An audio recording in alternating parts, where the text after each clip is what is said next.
Welcome to 701 Civics, and this is Radio Access 102.5, where local voices matter. And don't forget, you can also find us on your favorite podcast platform. I'm your host, Brian Pechtel. Thanks for joining me on this episode.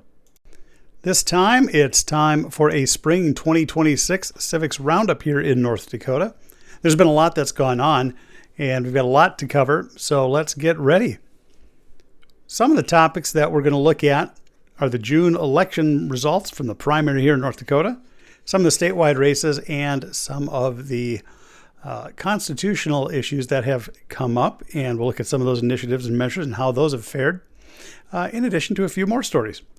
So let's get going with our first topic here today. Once again, the turnout in the spring primary election in North Dakota was not high. Only about 20.8% of eligible voters voted, according to the North Dakota Secretary of State, which is actually about average for the last 25 years and slightly above average based on the last three elections, including the current. So one of the big questions that we always wonder, especially here, is why isn't there more turnout?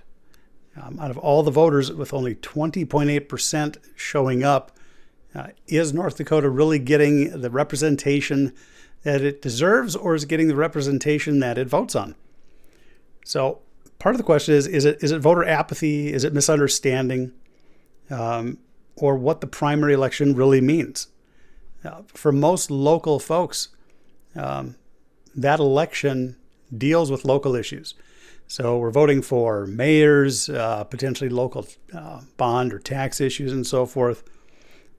School boards, mayors, but one must wonder a little bit if a candidate does win, even if it's by an overwhelming majority, it might still be a little bit of a shallow victory because it could be 60% of the voters, but it's 60% of 20%.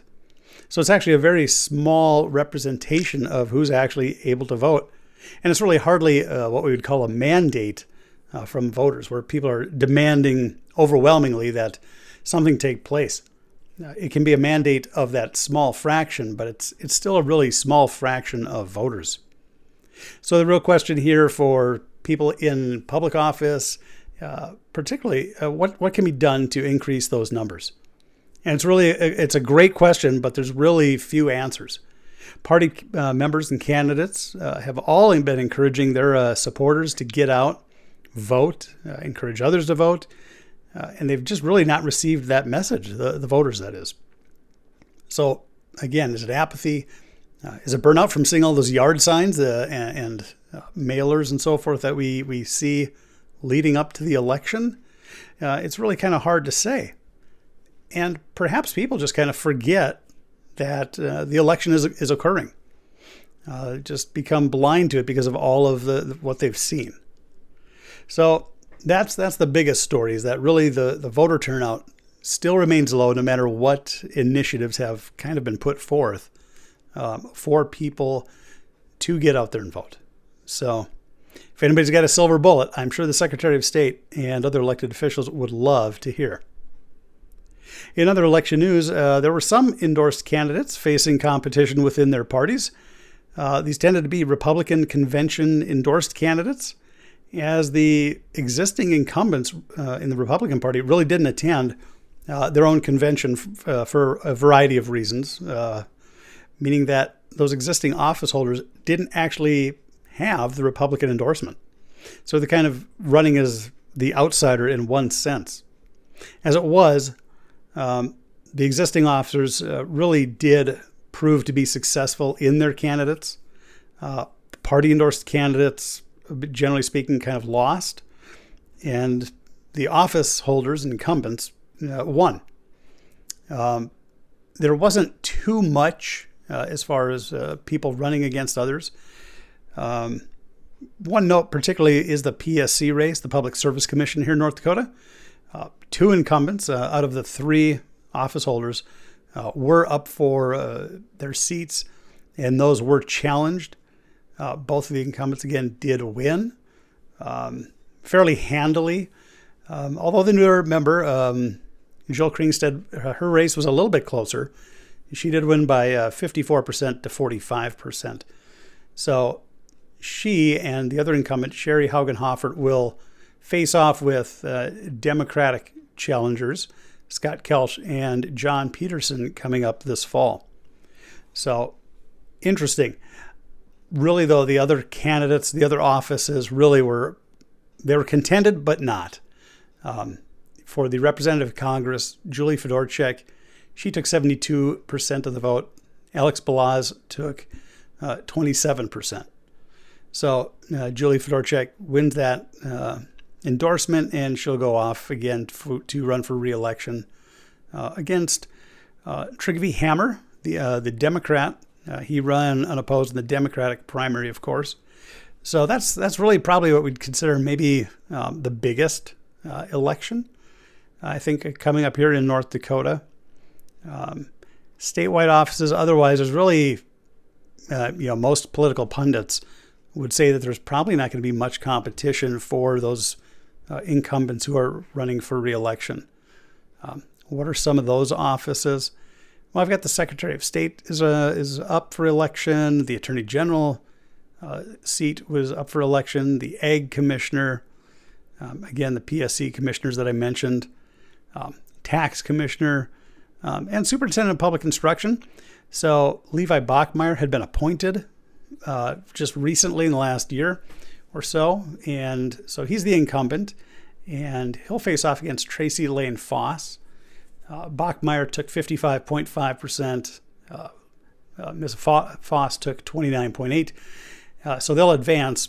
Charlie Tuttle took 14%, so he will not advance to the next part of the election that way. So again, for Democrats, not really a lot of news to report, and the fact that they really didn't have any contested spots for their own party seats. So that's good for those candidates. The one story that really kind of came out of things, though, it came from some tragedy in April. And looking at the North Dakota Monitor, they were reporting that Fargo Democrats are actually going to be backing an independent House candidate, Kara Cody Brown, for Liz Conmey's seat. Conmey, of course, died in an April 25th plane crash in Minnesota. It was apparently too late to get her name off the ballot for the Democrats to get another candidate. So Cody Brown is going to have to run as an independent, but she said she'll be campaigning with other District 11 Democratic NPL candidates. Otherwise, most of the local elections for House and Senate, probably not going to be a lot of upset there. You list a couple other podcasts on that because I'm not going to get into the minutia, if you will. What we're going to do, though, is we're going to jump into some of the other things that were up for election. One of the big ones was a constitutional measure, and that was constitutional measure number 1. And it dealt with what's called the single subject requirement for constitutional amendments. So what does that mean? Well, first off, voters approved it. They approved this amendment requiring that every proposed amendment to the state constitution address only one subject. So that's going to be for citizen-initiated constitutional amendments and constitutional amendments referred by the North Dakota State Legislature. So it passed overwhelmingly with 66% to 34%. What did the measure really kind of, what's the impact of that going to be? Well, ultimately, again, anything that's proposed has to deal with one topic. So that seems pretty straightforward. However, it's a little bit more of that on there that kind of gets a little confusing, perhaps. It's the Secretary of State, it says, may not approve an initiated constitutional amendment petition for circulation if it contains more than one subject. The legislature, of course, must also limit each constitutional amendment. It refers to voters to one subject. This was proposed by the North Dakota legislature during the 2025 session. So the reason why supporters want it, that it kind of prevents a thing called log rolling, where you put unrelated proposals bundled together into one measure, and voters pass this whole big package of unrelated topics. Maybe it's going to clear up constitutional amendments and make it a little bit easier for voters to understand when some of these are put forth on the ballot, because sometimes they can be a little bit confusing depending on the wording. And supporters also say it's going to ensure that voters can evaluate one policy issue at a time instead of accepting or rejecting several unrelated changes in a vote. The other side, the arguments from opponents, they've got a few real problems. We don't know what a single subject really kind of means. Their argument is that it's not defined in the constitutional language, so there is some interpretation that could happen. What does that mean? Well, their argument and issue is that the measure gives the Secretary of State really a lot of discretion to decide whether a proposed amendment contains more than one subject. And so they're saying one person in state government shouldn't have that much authority. Debated, of course, but we'll see how that's going to play out. Opponents also say that many constitutional amendments, they require several interconnected other provisions, and can you leave that out of an amendment, or should it be with it? So it might be a little bit more challenging that they're arguing for North Dakota citizens to use that initiative process. So is it going to come up in the courts? It very well potentially could be. We'll just have to wait and see what voters kind of decide on that, or people who want to bring forth measures. Not really sure at this time. What does that mean for people who are going to be bringing forth measures? It really means that the citizen groups are really going to have to draft those constitutional measures quite narrow and very specific. Secretary of State's going to have to review those petitions for compliance before they circulate to make sure that they comply. And it really leads to the possibility of breaking up the vote, if you will, into multiple votes for a single topic. That's possible. So again, it could lead to the courts, particularly the Supreme Court, North Dakota Supreme Court, being called to intervene. So we'll kind of see. Don't know what that's going to do. Ultimately, it's just going to have to come into play. Some people said, voters may not have quite understood the impact. Others said maybe they probably do. Again, we'll just kind of see. So, what was another thing that was voted on? Or actually a big story. Let's jump to the big story first. Something that came up here recently is that the North Dakota Supreme Court took a decision on term limits. Again, we're forced to. And the background here, in 2022, North Dakota voters approved a citizen-initiated constitutional amendment establishing legislative term limits. And it did a few things. It limited members of the House to 8 years, members of the Senate to 8 years, and it limited the governors to 2 elected terms. One of the unique aspects of that constitutional amendment was way down at the bottom. And it said basically that the Legislative Assembly itself could not propose constitutional amendments to alter or repeal those legislative term limits. So any future term changes would have to be proposed by another citizen-initiated constitutional amendment, not specifically from the legislature. So, what did the legislature do? Well, during the 2025 session, lawmakers approved the Senate Concurrent Resolution 4008, and if voters could have approved it, it would have changed the term limits from 8 years per chamber to 16 total years of service, really regardless of the chamber. And then would also would have repealed the constitutional language prohibiting the legislature from proposing future changes to the term limits. So in one sense, people could argue that lawmakers were really kind of asking voters to restore the authority to the legislature that the voters removed in 2022. So what happened was that supporters of the initiative measure brought this back to the court, and said that they wanted the court to rule on it and to say that the legislature really couldn't do this. They wouldn't have the authority to propose those amendments. So opponents said the legislature never possessed the authority to put it on the ballot, and that a legislative body cannot exercise a power that the Constitution specifically withholds from that 2022 constitutional amendment. So it wasn't really about arguing, are the term limits good, bad, or whatever. It was really looking at whether the legislature had the authority to ask the question really in the first place. Could they even bring it up? So the legislature's argument, they say that the people always retain power to amend that Constitution.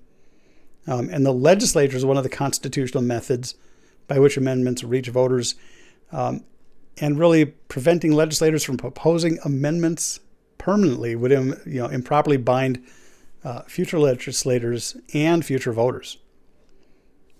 So it was up to the Supreme Court ultimately here in North Dakota to decide how that was going to be held. It took a while for them to get that opinion out. We were waiting for quite a while. One of the reasons that we waited to get another podcast out there.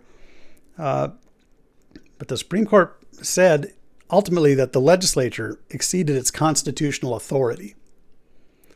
So the court holds that the 2022 constitutional amendment clearly withdrew from the legislature the power to propose those amendments after the term limits. And because the legislature no longer possessed that authority, the continuing resolution really was unconstitutional from the start. And it then the court ordered the Secretary of State not to place that measure on the November ballot. So the Secretary of State was kind of a little bit of a party to this in the sense that they said they really didn't know what to do. So they were really dependent upon the court to determine should the Secretary of State put this on the ballot or not. And so the court ruled in no uncertain terms that the Secretary of State could not put that on the fall ballot. So what do they say? What are some of the ideas behind that decision? So basically, they're saying that government possesses those powers granted by the Constitution, and if the Constitution removed the power, government simply cannot exercise it again. And because that last element from 2022, the state legislature couldn't put anything forth. The court also said, the language from that constitutional amendment was, very, very direct. It said, the legislature shall not have the authority to do so. And the court said ultimately there's, really little interpretation for little room for interpretation on that. Courts get to interpret the Constitution rather. And in this case, it said that the legislature really kind of didn't follow the Constitution. So what does that mean? Well, the decision for term limits stays as it was. And the term limits will remain that the House and the Senate each have an 8-year term limit. The governor is elected to 2 years as a term limit. And ultimately, the legislature cannot initiate constitutional amendments changing those legislative term limits. That being said, if a group of legislators outside of the legislature get together in between session and decide as a group to initiate such a measure, they could certainly do that as citizens. And any other citizen could do that. So it is still a possibility, but it looks like it's going to be a little unlikely at this point. Radio Access 102.5, broadcasting the heartbeat of Bismarck, Mandan. So, what does this mean for November? Let's look ahead to November. We've got a couple of, a good race as far as the U.S. House. Trygve Hammer, the Democrat, will be taking on the Republican incumbent, Julie Fedorchak. So Hammer has run before. We'll see kind of what kind of an impact he's going to be able to make there. In the North Dakota Legislature, there have been a number of retirements in the off season, if you will. Really importantly, who's going to lead the House chamber. Representative Mike LaFleur out of Dickinson has decided to retire. So there's going to more than likely be a number of individuals interested in that particular leadership role. The other important elections coming up for the state Supreme Court, which are, of course, nonpartisan elections. Justice Douglas Barr is facing election for his seat. He did not have an opponent, so he will be running unopposed. The other seat is held by incumbent Justice Jared Tufte, and he is facing off against challenger Ariston Johnson. During the primary election, Justice Tufte did receive more votes than Johnson, but the highest two vote getters get to go on to the general election, so they will be running against one another for that seat. Those are 10-year terms, meaning that whoever wins that seat will be in office up to 2036. So that's another election to keep an eye on. A couple of other relatively big items that will come up and be relatively important. There are some more constitutional measures coming up. One of them was put forth by voters, and it deals with school lunches. This has been something that's been in the legislative news for about 3 years already, or more. And the legislature has had the opportunity to pass this, and they have chosen not to. A group has brought this forth, constitutional measure number 2 on the November 3rd election. And so it deals with public education funding.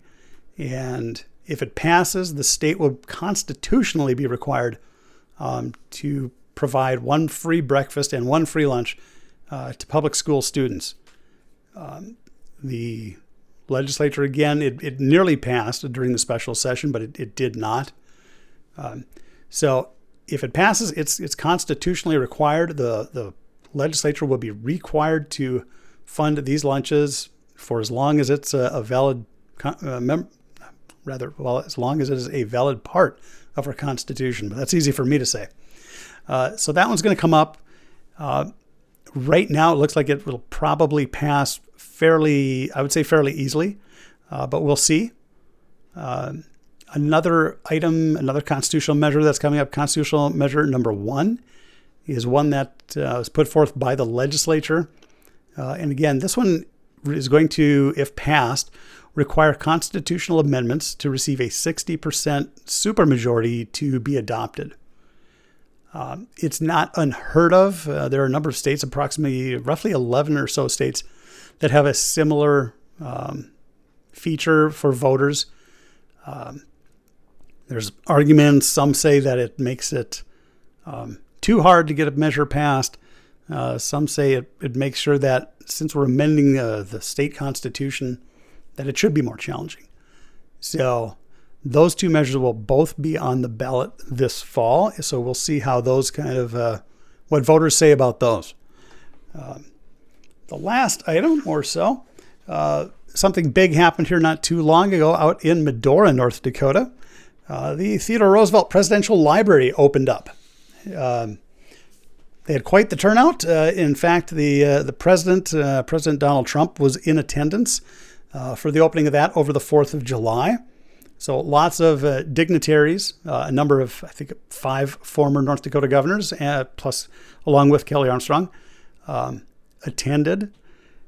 And it's really quite the opportunity. I myself have not been there yet, but I'm looking forward to going. President Theodore Roosevelt, one of my own favorite presidents. And he himself, the quote is often used. He said in a speech, is if not for my time in North Dakota, I would never have become president. And we know, of course, that he came to North Dakota really to kind of recoup from both his mother and his wife dying on the same day in the same house when he was just freshly married. And so he was devastated, absolutely devastated. He came out to the Badlands, needed that time to really regroup, and he did. And obviously we we know of the rest of his record, he becomes an amazing, what would be arguably the first modern president in the United States. He's well known, of course, for his conservation efforts, national parks that he dedicated, and his foreign policy. So this top-rate presidential library is now sitting in our backyards. Has a lot of neat features that I'm excited to use. They're using a lot of everything from artificial intelligence to a lot of artifacts and so forth. So if you get the chance, make sure that you get out there and are able to take a look at it. I'm hoping to get out there this fall myself. So we'll see how the attendance there is. I'm very excited. It's a great opportunity, however, for civics education. If you have a school group, if you're in charge of students, if you're in a small town, big town, and can get students there, I highly encourage that.